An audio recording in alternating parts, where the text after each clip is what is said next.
اعوذ باللہ من الشیطان اللعین الرجیم بسم اللہ الرحمن الرحیم الحمد للہ رب العالمین الصلاۃ والسلام علی سید المرسلین وآلہ الطیبین الطاہرین۔ السلام علیکم ورحمۃ اللہ وبرکاتہ۔ ناظرین کرام، فتح کے متعلق مزید ایک ویڈیو آپ کی سماعتوں اور بصارتوں کی نظر ہے۔ امید ہے حسب سابق کھلے دل سے اپنی پسندیدگی اور رائے کا اظہار فرمائیں گے۔ شکریہ۔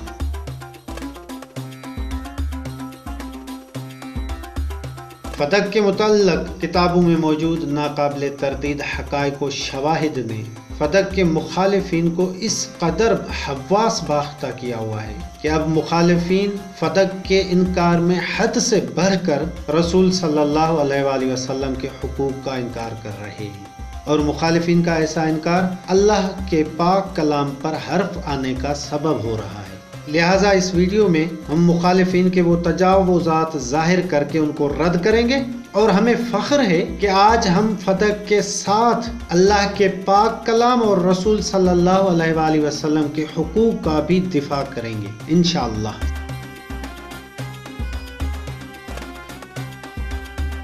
سب سے پہلے مختصراً یہ وضاحت کہ یوں تو رسول صلی اللہ علیہ وآلہ وسلم کے اموال کی نوعیت مختلف اقسام کی تھی، جبکہ قرآن کے مطابق رسول صلی اللہ علیہ وآلہ وسلم کے اموال میں ایک مال غنیمت تھا، جیسا کہ سورہ انفال کی آیت 41 میں لفظ غنیمتم موجود ہے۔ اور مال غنیمت وہ مال تھا جو جنگ و جدل اور عسکری سرگرمی کے بعد رسول صلی اللہ علیہ وآلہ وسلم کے ہاتھ آتا تھا۔ اس لیے مال غنیمت مکمل طور پر رسول صلی اللہ علیہ وآلہ وسلم کا نہیں تھا، بلکہ اس میں رسول صلی اللہ علیہ وآلہ وسلم کا صرف 5واں حصہ تھا۔ اسی طرح رسول صلی اللہ علیہ وآلہ وسلم کے اموال میں دوسرا مال فے تھا، جیسا کہ سورہ حشر کی آیت نمبر 6 میں افاء کا لفظ موجود ہے، اور یہ مال فے بغیر کسی مزاحمت کے حاصل ہوتا تھا، یعنی کفار اپنی مال و جائیداد کو چھوڑ کر اس میں سے نکل بھاگتے تھے،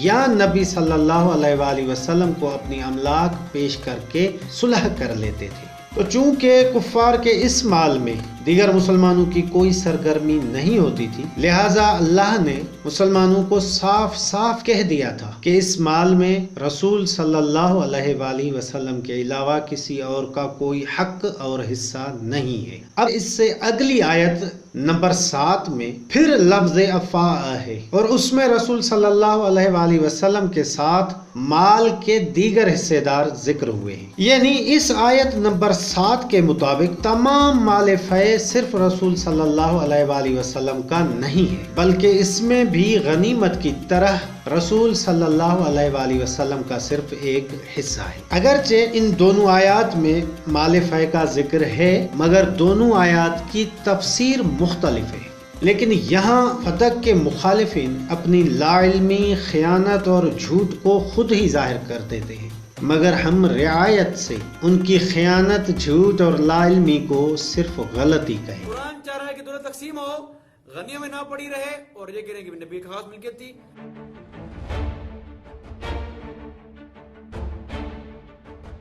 مخالفین کی پہلی غلطی قرآن کے متعلق ہے کہ مال فے کے متعلق ایسا بے ڈھنگا استدلال کرتے ہیں جس سے رسول صلی اللہ علیہ وآلہ وسلم کی خالص ملکیت پر تو اثر پڑتا ہے، لیکن اللہ کے پاک کلام میں بھی حرف آتا ہے کہ قرآن میں معاذ اللہ متضاد باتیں ہیں، کیونکہ آیت نمبر 6 میں مال فے میں رسول صلی اللہ علیہ وآلہ وسلم کے علاوہ کسی کا حق اور حصہ نہیں تھا، جبکہ آیت نمبر 7 میں مال فے کے کئی حصے دار ذکر ہوئے ہیں۔ اس سے تو معاذ اللہ قرآن کا تضاد ظاہر ہوتا ہے، جبکہ حقیقت میں قرآن میں ایسا کوئی تضاد نہیں ہے، یہ صرف مخالفین کی غلطیوں کا نتیجہ ہے۔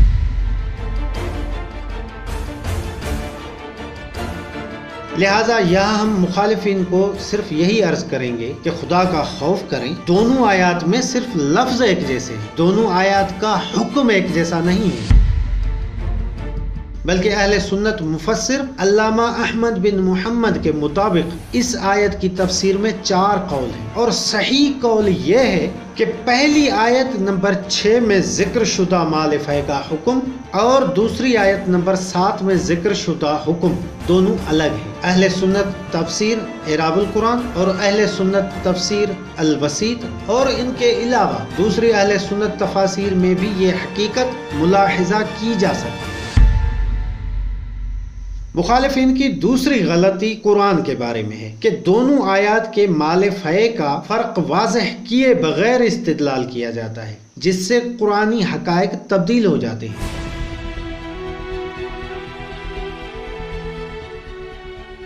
جبکہ پہلی آیت نمبر 6 میں مال فے خاص ہے، یعنی آیت میں واضح طور پر لکھا ہے کہ یہ مال لشکر کشی کے بغیر حاصل ہوا تھا، جبکہ دوسری آیت نمبر 7 میں اگرچہ لفظ افا آیا ہے لیکن اس آیت میں کہیں بھی یہ نہیں ہے کہ یہ مال فے لشکر کشی کے بغیر ملا تھا، لہذا اس آیت نمبر 7 میں مال غنیمت اور دیگر اموال کو مال فے کہا گیا ہے، جیسا کہ اہل سنت تفسیر احکام القرآن اور اہل سنت تفسیر در منصور اور دیگر اہل سنت تفاسیر میں یہ حقیقت بھی ملاحظہ کی جا سکتی ہے۔ اور قرآن سے ثابت ہوئی کہ یہ آرٹ کا حق ہے، کسی کی ذاتی پراپرٹی نہیں ہے کہ ان کا حق ہے۔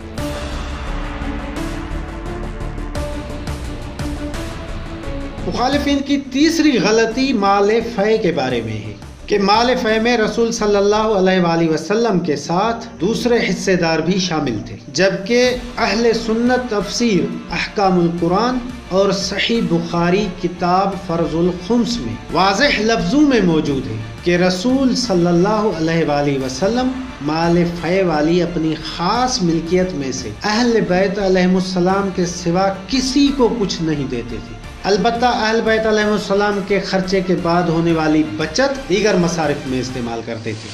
قرآن سے یہ بات ثابت ہوئی کہ نبی کی خاص پراپرٹی نہیں تھی۔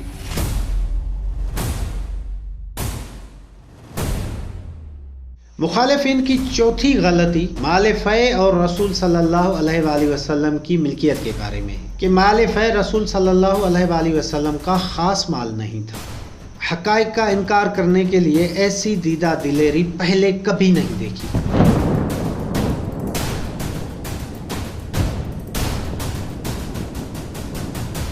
قرآن میں صاف لکھا ہے کہ اس مال میں عام مسلمانوں کا کوئی حق نہیں تھا، تو اس سے بڑھ کر اور خاص کیا ہوگا؟ جبکہ تمام اہل سنت مفسرین نے واضح طور پر لکھا ہے کہ مال فے رسول صلی اللہ علیہ وآلہ وسلم کی خاص اور خالص ملکیت تھا، جس میں کسی اور کا کوئی حق نہیں تھا، جیسا کہ اہل سنت تفسیر مظہری اور اہل سنت تفسیر احکام القرآن اور تقریباً تمام اہل سنت تفاسیر میں یہ حقیقت موجود ہے۔ یہاں تک کہ صحیح بخاری میں بھی حضرت عمر کی زبانی یہ کہانی موجود ہے۔ سورہ حشر آیت نمبر 6 میں اللہ نے واضح فرمایا۔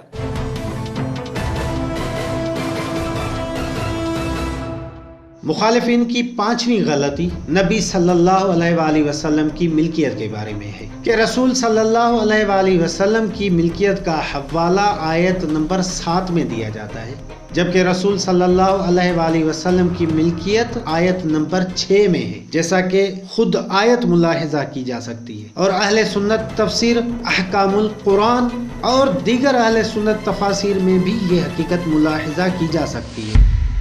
بلکہ نبی بطور متولی آنا سنبھال رہے تھے، جس طرح ایک مسجد کا متولی ہوتا ہے۔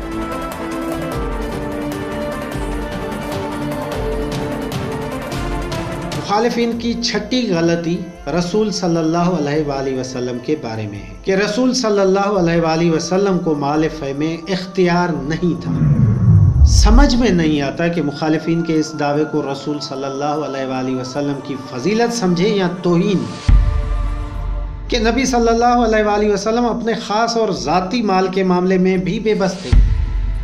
جبکہ حقیقت یہ ہے کہ رسول صلی اللہ علیہ وآلہ وسلم مال فے میں سے اپنے خاص مال کو اپنے ارادے و اختیار سے جہاں چاہتے خرچ فرماتے تھے۔ جیسا کہ اہل سنت تفسیر مظہری اور اہل سنت تفسیر التسہیل اور اہل سنت تفسیر احکام القرآن اور تقریباً تمام اہل سنت تفاسیر میں یہ حقیقت بھی موجود ہے۔ حقیقت میں نبی صلی اللہ علیہ وآلہ وسلم اپنے خاص و خالص مال کے معاملے میں اس قدر اختیار رکھتے تھے کہ جناب فاطمہ سلام اللہ علیہا کو اپنی ملکیت کے بارے میں کھلی پیشکش کی تھی کہ بیٹی فاطمہ میرے مال میں سے جو چاہو مجھ سے مانگ سکتی ہو، جیسا کہ صحیح بخاری کتاب الموارث میں ہے۔ مخالفین کی 7ویں غلطی فدق کے بارے میں ہے کہ فدق کو آیت نمبر 7 کی تفسیر میں ذکر کیا جاتا ہے،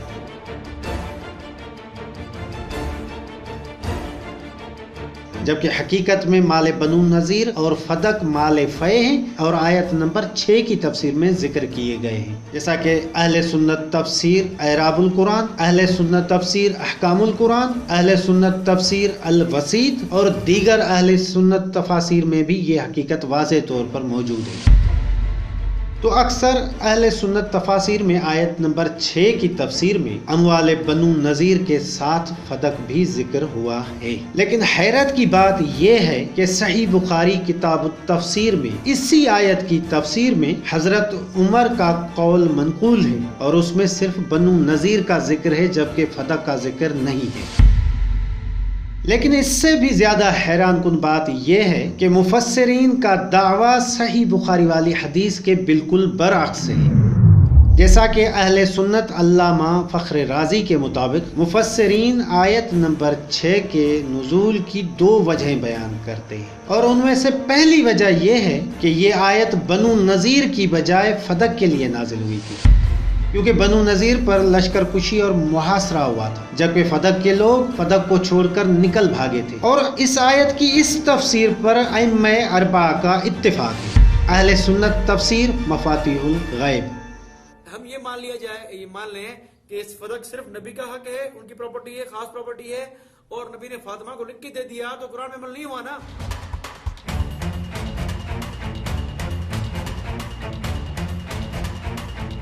مخالفین کی 8ویں غلطی فدق کے بارے میں ہے کہ فدق رسول صلی اللہ علیہ وآلہ وسلم کی خاص ملکیت نہیں تھا۔ حیرت ہوتی ہے کہ اہل سنت تفاسیر پڑھی بھی جاتی ہیں یا نہیں، کیونکہ حقیقت میں فدق رسول صلی اللہ علیہ وآلہ وسلم کی خاص ملکیت تھا، جیسا کہ اہل سنت تفسیر الوسیط اور تفسیر ثعلبی میں یہ حقیقت موجود ہے، اور دیگر اہل سنت تفاسیر میں بھی یہ حقیقت ملاحظہ کی جا سکتی ہے۔ مخالفین کی 9ویں غلطی فدق کے بارے میں ہے کہ رسول صلی اللہ علیہ وآلہ وسلم نے جناب فاطمہ سلام اللہ علیہا کو فدق نہیں دیا تھا، اور اگر دیتے تو یہ قرآن کی مخالفت ہوتی۔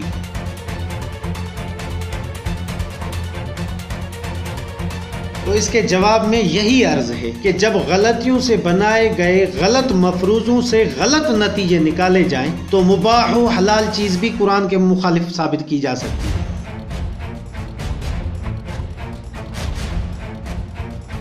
لیکن اگر ثابت حقائق کی بنیاد پر غور کریں کہ قرآن کے مطابق مال فے رسول صلی اللہ علیہ وآلہ وسلم کی خاص اور خالص ملکیت تھا، جس میں رسول صلی اللہ علیہ وآلہ وسلم کے علاوہ کسی کا حق اور حصہ نہیں تھا، اور صحیح بخاری کے مطابق رسول صلی اللہ علیہ وآلہ وسلم مال فے میں سے کسی کو کچھ نہ دے کر اور جناب فاطمہ سلام اللہ علیہا کو اپنی ملکیت پیش کر کے اس مال فے پر اپنے اختیارات کا اظہار فرماتے تھے، اور اس مال فے میں سے صرف اہل بیت علیہ السلام کو خرچہ دے کر اہل بیت علیہ السلام سے اپنی محبت اور اہل بیت کے استحقاق کا اظہار بھی فرماتے تھے۔ فدق بھی اسی طرح مال فے تھا، تو اب اگر رسول صلی اللہ علیہ وآلہ وسلم وہ فدق اپنی بیٹی کو دے دیں جو مال فے تھا اور ان کی خاص و خالص ملکیت تھی، تو اس میں کون سی قرآنی مخالفت ہے؟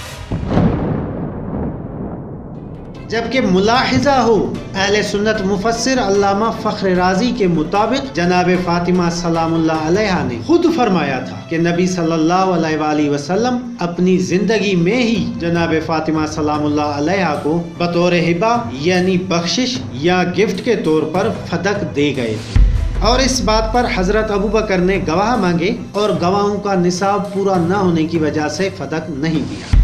لہٰذا فدق کے متعلق تمام حقائق حتیٰ کہ رسول صلی اللہ علیہ وآلہ وسلم کی طرف سے بخشش یا ہبہ صرف شیعہ کے ہاں نہیں ہے، بلکہ اہل سنت تفاسیر اور احادیث اچھے طریقے سے فدق کی حقیقت کو ثابت کرتی ہے۔ یہاں پر اگرچہ فدق کی بحث ختم ہو گئی، مگر مخالفین کی غلطیوں کی گنتی ابھی جاری رہے گی۔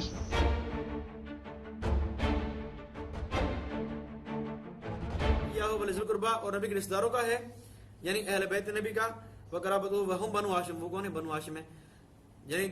اللہ، رسول، تیسرا نبی کے رشتہ دار، چوتھا یتیم، پانچویں مسکین، چھٹے مسافر۔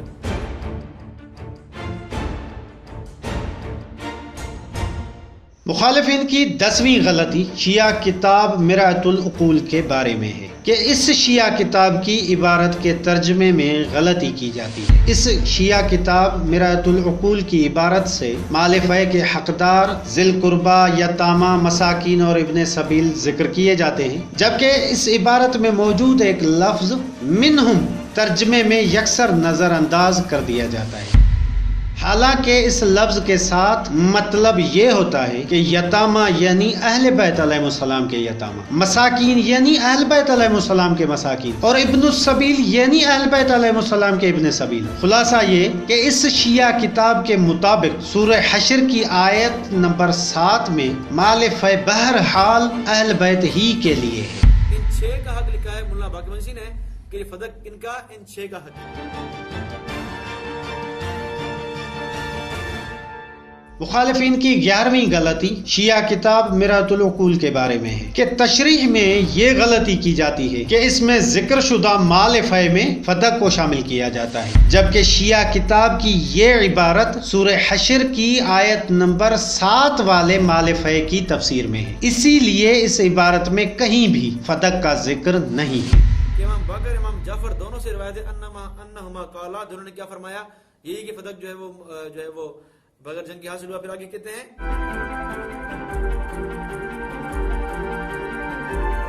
مخالفین کی 12ویں غلطی شیعہ تفسیر مجموع البیان کے بارے میں ہے کہ امام جعفر صادق علیہ السلام کے انفال والے قول کو مال فے کی تفسیر میں پیش کیا جاتا ہے،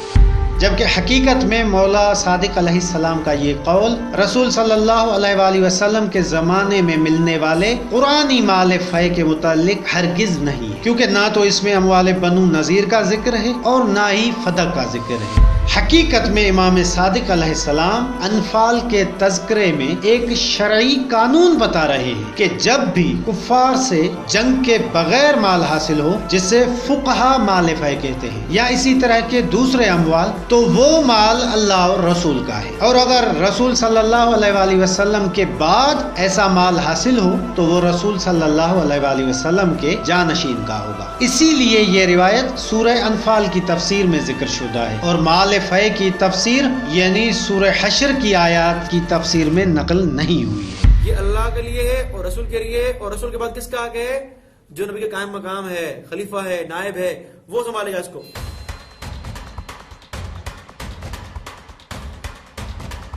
مخالفین کی 13ویں غلطی شیعہ تفسیر مجموع البیان کے بارے میں ہے کہ امام جعفر صادق علیہ السلام کا قول پیش کر کے اس کی تشریح و تطبیق اہل سنت نظریے کے مطابق کر دی جاتی ہے، یعنی امام جعفر صادق علیہ السلام نے فرمایا کہ رسول صلی اللہ علیہ وآلہ وسلم کے بعد کفار سے ملنے والے اموال رسول صلی اللہ علیہ وآلہ وسلم کے جانشین کے ہوں گے، اور مخالفین نے فوراً نتیجہ نکال لیا کہ امام جعفر صادق علیہ السلام حضرت ابو بکر کے لیے کہہ رہے ہیں، جبکہ امام جعفر صادق علیہ السلام کے مطابق رسول صلی اللہ علیہ وآلہ وسلم کا جانشین خلیفہ یعنی حضرت ابو بکر ہرگز نہیں، بلکہ رسول صلی اللہ علیہ وآلہ وسلم کا جانشین اہل بیت کا امام ہوتا ہے جو مولا علی علیہ السلام ہے، جیسا کہ اسی شیعہ تفسیر مجموع البیان میں سورہ حشر کی مال فے والی آیت میں یہ وضاحت موجود ہے۔